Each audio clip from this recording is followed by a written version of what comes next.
Good morning students, मैं अखिलेश तिवारी आज present हूँ एक नए वीडियो के साथ। हमारा आज का चैप्टर है वर्णमाला, जो कि बहुत ही इम्पॉर्टेंट चैप्टर है और सभी के लिए इसको पढ़ना, इसके विषय में जानना बहुत ही आवश्यक है।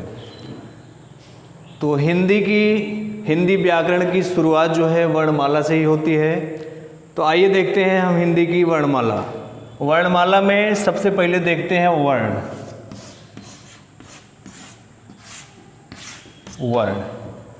वर्ण क्या है? वर्ण का दूसरा नाम है अक्षर, और वर्ण को ध्वनि भी कहते हैं। वर्ण को ध्वनि भी कहते हैं, इसको अक्षर भी कहते हैं और इसको ध्वनि भी कहते हैं। वर्ण जो होता है किसी भाषा की सबसे छोटी इकाई होता है, मतलब इससे छोटी इकाई, इससे छोटी चीज़ उस भाषा में नहीं होती है। तो इसकी डिफिनीशन में कहा जाता है कि भाषा की सबसे छोटी इकाई को वर्ण कहते हैं। भाषा की सबसे छोटी इकाई को वर्ण कहते हैं, या ऐसी ध्वनियाँ जिनके टुकड़े न किए जा सकें उनको वर्ण कहते हैं। ऐसी ध्वनियाँ जिनके टुकड़े न किए जा सकते हैं, मतलब इनको और छोटा नहीं किया जा सकता। जैसे एक वर्ण है क, अब क से छोटा वर्ण भाषा में नहीं है, ठीक। हिंदी भाषा में इससे छोटा वर्ण नहीं है, इसके टुकड़े नहीं किए जा सकते। तो ऐसी ध्वनियाँ जिनके टुकड़े न किए जा सके या जिनके खंड न किए जा सके उनको कहते हैं वर्ण। तो वर्ण हमको पता हो गया वर्ण क्या है। अब देखते हैं हम वर्ण के भेद। वर्ण के भेद, वर्ण के भेद। तो वर्ण के दो भेद होते हैं, मुख्य रूप से इसके दो भेद होते हैं। कौन कौन से दो भेद होते हैं? एक होता है स्वर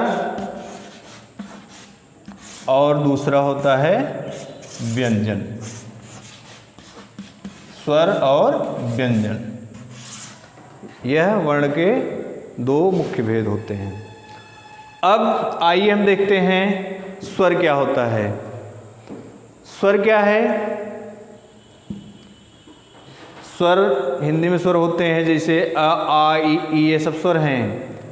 तो स्वर जो हैं वे स्वतंत्र ध्वनियाँ होती हैं। यह स्वतंत्र वर्ण होते हैं। स्वतंत्र वर्ण का मतलब इनको बोलने में या इनके उच्चारण में किसी अन्य वर्ण की सहायता नहीं लेनी पड़ती, यह स्वतंत्र रूप से बोले जाते हैं।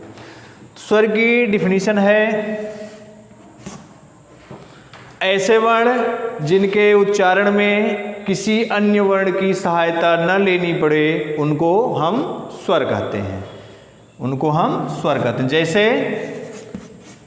अ, आ, ई आदि, ठीक। यह जो है स्वर हो गए। अब अगला है व्यंजन। व्यंजन क्या है?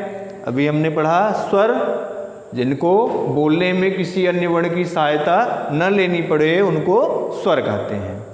व्यंजन क्या है? व्यंजन वे वर्ण होते हैं जिनके उच्चारण में या जिनके बोलने में हमें स्वर वर्णों की सहायता लेनी पड़ती है, या जो वर्ण स्वर की सहायता से बोले जाते हैं उनको व्यंजन कहते हैं। जो वर्ण स्वर की सहायता से बोले जाते हैं उनको व्यंजन कहते हैं। जैसे क, ख, ग आदि, ठीक। अब स्वर की सहायता कैसे ले रहे हैं? देखिए हम बताते हैं आपको यह स्वर की सहायता कैसे ले रहे हैं। क है, क लिख के अगर उसके नीचे हम हलंत लगा देते हैं तो यह स्वर रहित वर्ण हो जाएगा। स्वर रहित वर्ण हो जाएगा, स्वर रहित व्यंजन हो जाएगा, ठीक। इसमें स्वर नहीं मिला हुआ है, इसके नीचे अगर हलंत लगा हुआ है तब। और इसमें अगर हम स्वर जोड़ दिए अ, ठीक, तब यह पूरा मिलके यह बन जाएगा, क बन जाएगा। मतलब यह क जो लिखा है, क को बनने में क के साथ अ लगा हुआ है। इसके लिए कहा जाता है कि व्यंजन वर्ण जो होते हैं वे स्वरों की सहायता से बोले जाते हैं, ठीक। आइए अब देखते हैं हम स्वर। स्वर क्या है, व्यंजन क्या है, हमको पता हो गया। स्वर किसे कहते हैं, व्यंजन किसे कहते हैं। आइए हम देखते हैं स्वर के भेद। अब देखते हैं स्वर के भेद। स्वर के भेद, स्वर के कितने भेद होते हैं? स्वर के 3 भेद होते हैं। कौन कौन से? पहला है ह्रस्व स्वर, दूसरा है दीर्घ स्वर, तीसरा है प्लुत स्वर। यह स्वर के 3 भेद होते हैं, ह्रस्व स्वर, दीर्घ स्वर और प्लुत स्वर। आइए हम अब इसको विस्तार में देखते हैं। ह्रस्व स्वर क्या है, दीर्घ स्वर क्या है और प्लुत स्वर क्या है। ह्रस्व स्वर, ह्रस्व स्वर क्या होता है? ऐसे वर्ण जिनको बोलने में बहुत कम समय लगता है या बहुत कम समय में जो वर्ण बोले जाते हैं उनको ह्रस्व स्वर कहते हैं। जिनके बोलने में बहुत कम समय लगता है या बहुत कम समय में जो वर्ण बोले जाते हैं उनको ह्रस्व स्वर कहते हैं। जैसे इसका देखिए ह्रस्व स्वर का, जैसे हो गया अ, उसके बाद हो गया ई, उ, यह ह्रस्व स्वर होता है। ठीक है, इनको एक मात्रा वाले वर्ण भी कहा जाता है, इनकी एक मात्रा होती है। ठीक, अगला है दीर्घ स्वर। दीर्घ स्वर क्या होता है? ऐसे वर्ण जिनके उच्चारण में ह्रस्व स्वर की अपेक्षा दुगुना समय लगता है। ह्रस्व स्वर की अपेक्षा दुगुना समय लगता है, उनको कहते हैं दीर्घ स्वर। जैसे आ हो गया, ई हो गई और उ हो गया। इनको बोलने में सबसे कम समय लगा और दीर्घ स्वर को बोलने में इसके ह्रस्व की अपेक्षा दुगुना समय लगा। ठीक, इसको एक मात्रा वाला वर्ण कहते हैं, जबकि दीर्घ स्वर को 2 मात्रा वाला वर्ण कहते हैं। ठीक, तीसरा है प्लुत स्वर। प्लुत स्वर ऐसे स्वर होते हैं, ऐसे वर्ण होते हैं जिनको बोलने में या जिनके उच्चारण में ह्रस्व स्वर की अपेक्षा तिगुना समय लगता है। ह्रस्व स्वर की अपेक्षा तिगुने समय में उच्चारित किए जाते हैं, उनको प्लुत स्वर कहते हैं। इनके लिए एक सिंबल का प्रयोग किया जाता है। सिंबल ऐसे यस जैसा, अंग्रेजी के यस जैसा एक सिंबल लगाया जाता है। जैसे इसका एग्जांपल देखिए, जैसे हम प्रयोग करते हैं ओम, ओम कहते हैं ना, तो ओम ऐसे लिखा जाता है। इसका उच्चारण कैसे करेंगे? ओम ऐसे करेंगे ना। ओ जो है, ओ के ऊपर ज़्यादा जोर पड़ रहा है, ज़्यादा समय लग रहा है ओ के उच्चारण में, इसलिए यह जो है प्लुत स्वर है। ठीक, अब एक चीज़ यहाँ यह आती है कि हिंदी भाषा में कुल कितने स्वर होते हैं। हिंदी भाषा में स्वरों की संख्या कितनी होती है? कितनी होती है स्वरों की संख्या? 11 स्वर होते हैं। टोटल 11 स्वर होते हैं हिंदी भाषा में। ठीक, स्वरों की संख्या, स्वरों की कुल संख्या कितनी होती है? 11। ठीक, हिंदी भाषा में कुल 11 स्वर होते हैं। अब चलिए आगे देखते हैं हम व्यंजन। यह तो स्वर हो गया, अब हम व्यंजन पर चर्चा करेंगे। व्यंजन की परिभाषा में हमने पढ़ा ऐसे वर्ण जो स्वर की सहायता से बोले जाते हैं उसको कहते हैं व्यंजन। अब व्यंजन के भेद, व्यंजन के भेद। व्यंजन के मुख्य रूप से 3 भेद होते हैं। व्यंजन के मुख्य रूप से 3 भेद होते हैं। कौन कौन से भेद होते हैं? नंबर 1 है स्पर्श व्यंजन, स्पर्श व्यंजन। नंबर 2 है अंतस्थ व्यंजन,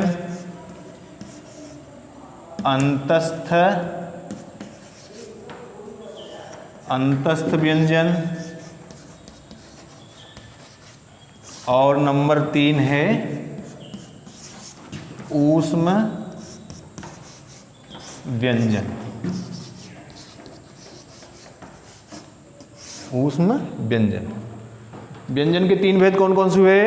स्पर्श व्यंजन, अंतस्थ व्यंजन और ऊष्म व्यंजन। स्पर्श व्यंजन वे वर्ण होते हैं जिनका उच्चारण करते समय, ऐसे वर्ण जिनका उच्चारण करते समय मुंह से निकलने वाली हमारी हवा जो है, वर्णों के उच्चारण मुंह से हवा निकलती है, सांस लेते हैं हम, जो हवा निकलती है वह तालु, मूर्धा, दांत सबको टच करती हुई, सबको स्पर्श करती हुई बाहर आती है। तो ऐसे वर्णों को स्पर्श वर्ण कहते हैं या स्पर्श व्यंजन कहते हैं, जिनके उच्चारण में, जिन व्यंजनों के उच्चारण में मुंह से हवा मुंह के अंदर के सभी अवयवों को स्पर्श करती हुई बाहर आती है, उनको कहते हैं स्पर्श व्यंजन। जैसे स्पर्श व्यंजन हमारे क से लेकर म तक, क से म तक, क से म तक जितने व्यंजन हैं सभी स्पर्श व्यंजन कहे जाते हैं। क से म तक जितने भी व्यंजन होते हैं सभी स्पर्श व्यंजन कहे जाते हैं। और इन व्यंजनों को 5 वर्गों में विभक्त किया गया है, 5 वर्गों में विभाजित किया गया है। जैसे पहला है, ये 5 वर्ग में पहला वर्ग है क वर्ग, क वर्ग। क वर्ग में क, ख, ग, घ, अंग, 5 वर्ण, क से लेकर अंग तक 5 वर्ण क वर्ग में आते हैं। स्पर्श व्यंजन हमने बताया 5 वर्गों में विभक्त है। पहला वर्ग है क वर्ग, क वर्ग में क से लेकर अंग तक 5 वर्ग आते हैं। अगर हमने क वर्ग कह दिया तो इसका मतलब हो गया क से लेकर अंग तक। दूसरा है च वर्ग, च वर्ग, च वर्ग का मतलब है जैसे क वर्ग में क से लेकर अंग तक 5 वर्ण आते हैं, उसी तरह च वर्ग में च से लेकर इ तक 5 वर्ण आते हैं। ठीक। अगला है ट वर्ग, ट वर्ग जैसे ऊपर आए थे वैसे ट वर्ग में भी ट, ठ, ड, ढ, अड़, यह 5 वर्ण जो हैं ट वर्ग के अंतर्गत आते हैं। अगला है चौथा त वर्ग, त वर्ग, त वर्ग में भी त, थ, द, ध, न, यह 5 वर्ण त वर्ग के अंतर्गत आते हैं।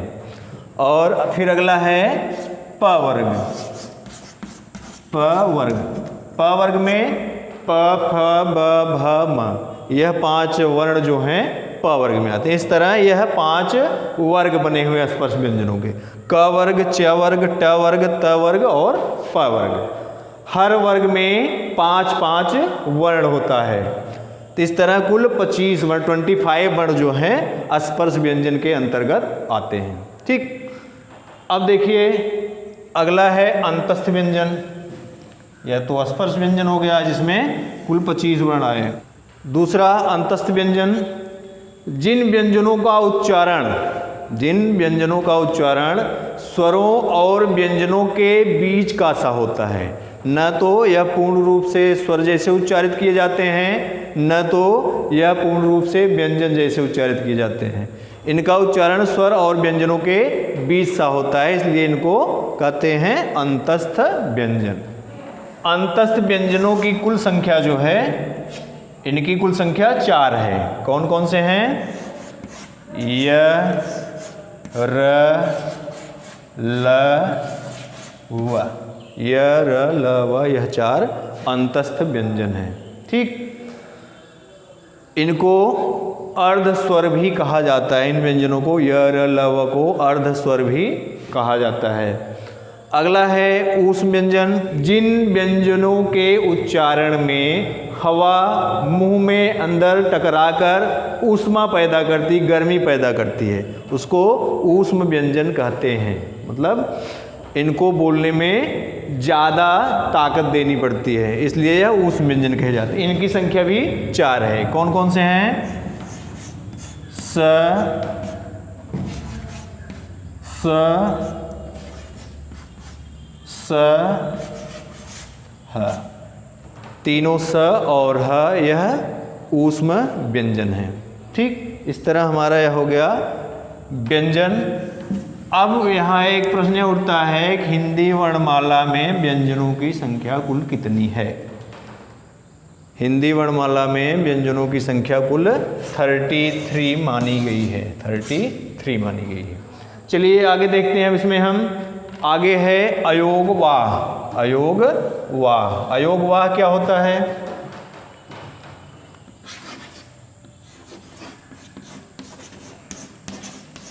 अयोग वाह, ऐसे वर्ण जो न तो स्वर होते हैं न तो व्यंजन होते हैं, उनको कहते हैं अयोग वाह। उन वर्णों को हम क्या कहते हैं? अयोग वाह। जो न तो स्वर होते हैं और न ही व्यंजन होते हैं, उनको अयोग वाह कहते हैं। अयोग वाह के दो भेद होते हैं। एक है अनुस्वार, एक भेद है इसका अनुस्वार, और दूसरा भेद है इसका विसर्ग। दूसरा है विसर्ग। अनुस्वार क्या होता है? अनुस्वार अंग, अंग पढ़ते हैं ना, अंग अह, अंग जो है अनुस्वार होता है, और अह जो है यह विसर्ग होता है। अनुस्वार और विसर्ग यह दो जो हैं यह अयोगवाह कहे जाते हैं। अनुस्वार का मतलब क्या होता है? जब किसी वर्ण के ऊपर एक बिंदु लगा दी जाती है, एक बिंदु लगी होती है, तो उस बिंदु को हम अनुस्वार कहते हैं। जैसे क लिखा गया है, क के ऊपर अगर हम एक बिंदु लगा दिए तो यह बिंदु जो है यह अनुस्वार हो गया। और अगर बगल में दो बिंदु लगा दिया जाता है तो वह जो है विसर्ग कहलाता है। बगल में अगर दो बिंदु लगा हुआ है तो विसर्ग कहलाता है। इसलिए यह अनुस्वार और विसर्ग हो गया। अनुनासिक,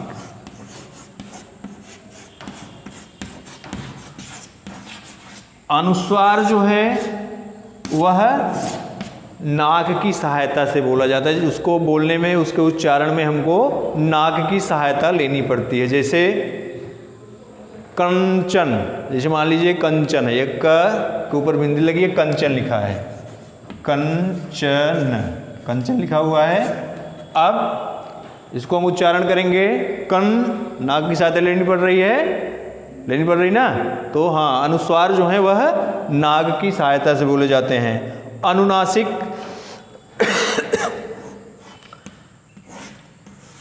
ऐसे वर्ण जो मुंह और नासिका दोनों की सहायता से बोले जाते हैं, उनको हम अनुनासिक वर्ण कहते हैं। जिनके बोलने में मुंह और नासिका की सहायता लेनी पड़ती है, उनको अनुनासिक कहते हैं। अनुनासिक का चिन्ह होता है एक चंद्र बिंदु। ठीक, इसका चिन्ह होता है चंद्र बिंदु। किसी वर्ण के ऊपर यदि चंद्र बिंदु लगा हो तो हम जान जाएंगे कि यह जो है अनुनासिक वर्ण है। ठीक है। उसके बाद है हल। आपने सुना होगा हलंत, अभी हमने पीछे चर्चा की हलंत की। जिस वर्ण के नीचे एक हलंत का चिन्ह लगा दिया जाता है वह वर्ण स्वर रहित हो जाता है। अभी बताया था ना, तो वही चिन्ह उसको कहते हैं हल चिन्ह, कहते हैं हल चिन्ह। हल चिन्ह क्या होता है? इसका सिंबल क्या है? ऐसे नीचे एक पाई बना दी जाती है। ठीक, उसको कहते हैं हलंत। इसका काम क्या होता है? जिस वर्ण का अर्ध उच्चारण करना होता है, जिस वर्ण को हमको पूर्ण रूप से नहीं बोलना होता है, उसके नीचे एक ऐसा चिन्ह लगा दिया जाता है जिसको हलंत कहते हैं। जैसे अब देखिए, द्वारा एक शब्द है, द्वारा, द के नीचे यह चिन्ह लगा हुआ है, इसी को कहते हैं हलंत चिन्ह। इसका मतलब हो गया द जो है यह पूरा नहीं लिखा गया है, इसके अंदर से स्वर निकाल दिया गया है, स्वर रहित है। ठीक है, आधा द इसको कहते हैं। हलंत चिन्ह का काम यही होता है कि हलंत चिन्ह लग जाने से उस वर्ण के अंदर से स्वर बाहर निकल जाता है, स्वर रहित वर्ण हो जाता है। उसके बाद है आगत वर्ण। आगत वर्ण हिंदी भाषा जो है अपने अंदर कुछ ऐसे वर्णों का विकास की है जिससे दूसरी भाषा से आए हुए वर्णों को बोलने में हमको सुविधा हो। ठीक है, काफ़ी सारे वर्ण दूसरी भाषा से हिंदी में लिए गए हैं, उनको बोलने में कोई कठिनाई ना हो इसके लिए हिंदी ने अपने अंदर कुछ ध्वनियाँ विकसित की हैं, उन्हीं को आगत वर्ण कहते हैं। आगत वर्ण है आ, ज और फ। ठीक, यह 3 आगत वर्ण हैं। आ जो है यह स्वर का आगत वर्ण है, ज फ जो है यह व्यंजन का आगत वर्ण है। आ जो है प्रायः इंग्लिश भाषा के लिए प्रयोग किया जाता है, जबकि ज फ जो है यह उर्दू भाषा में प्रयोग किया जाता है। अगला है नुक्ता। नुक्ता क्या होता है? हमने पढ़ा आगत वर्ण में आ, ज, फ 3 चीज़ें हमको मिली, 3 वर्ण आगत वर्ण कहे गए। ज और फ के नीचे जो यह बिंदु लगा हुआ है, नीचे जो यह बिंदु लगा हुआ है इसी को कहते हैं नुक्ता। इसी को नुक्ता कहते हैं, जिसका प्रयोग उर्दू भाषा को पढ़ने में किया जाता है। यह उर्दू भाषा में प्रयोग में लाए जाते हैं, हिंदी भाषा में प्राय इनका प्रयोग कम होता है। आज के वीडियो में बस इतना ही। हमने आज वर्णमाला पढ़ा, वर्णमाला का भाग 1 पढ़ा। भाग 1 में हमने वर्णमाला में वर्ण को पढ़ा, वर्ण के कितने भेद होते हैं, स्वर व्यंजन को पढ़ा, स्वर के भेदों को पढ़ा, व्यंजन के भेदों को पढ़ा। उसके बाद आगत वर्ण पढ़ा, उसके बाद अनुनासिक पढ़ा, फिर नुक्ता पढ़ा। इतनी सारी चीज़ें हमने आज इस वीडियो के माध्यम से पढ़ी हैं। शेष वर्णमाला के दूसरे भाग के लिए आप हमारे अगले वीडियो की प्रतीक्षा कीजिए। हम अगले वीडियो में वर्णमाला का दूसरा भाग लेकर आएंगे। चलिए मित्रों, फिर मिलते हैं अगले वीडियो में। नमस्कार।